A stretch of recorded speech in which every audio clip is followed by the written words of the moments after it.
নমস্কার। আজ 25শে বৈশাখ। তাই এই দিনে আমি কবিগুরু রবীন্দ্রনাথ ঠাকুরকে প্রণাম জানিয়ে একটি কবিতা আবৃত্তি করার চেষ্টা করছি। কবিতাটির নাম সোনার তরী কাব্যগ্রন্থের কবিতা সোনার তরী, কবিগুরু রবীন্দ্রনাথ ঠাকুরের রচিত।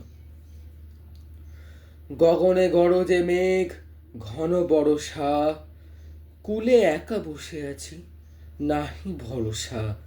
রাশি রাশি ভাড়া ভাড়া, ধান কাটা হলো সারা। ভরা নদী ক্ষুরধারা, খড় পরশা। কাটিতে কাটিতে ধান এলো বরষা। একখানি ছোট ক্ষেত, আমি একেলা। চারিদিকে বাঁকা জল করিছে খেলা।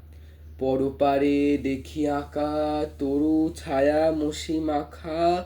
গ্রাম খানি মেঘে ঢাকা প্রভাত বেলা। এপারেতে ছোট ক্ষেত, আমি একেলা।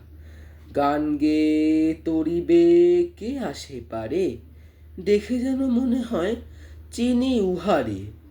ভরা পালে চলে যায়, কোনো দিকে নাহি চায়, ঢেউগুলি নিরুপায় ভাঙে দুধারে। দেখে যেন মনে হয় চিনি উহারে।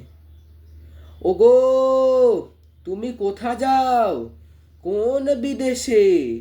বারেক ভিড়াও তরি কুলেতে এসে। যেও যেথা যেতে চাও, যারে খুশি তারে দাও। শুধু তুমি নিয়ে যাও ক্ষণিক হেসে, আমার সোনার ধান কুলেতে এসে। যত চাও তত লও তরণী পরে, আর আছে আর নাই দিয়েছি ভরে।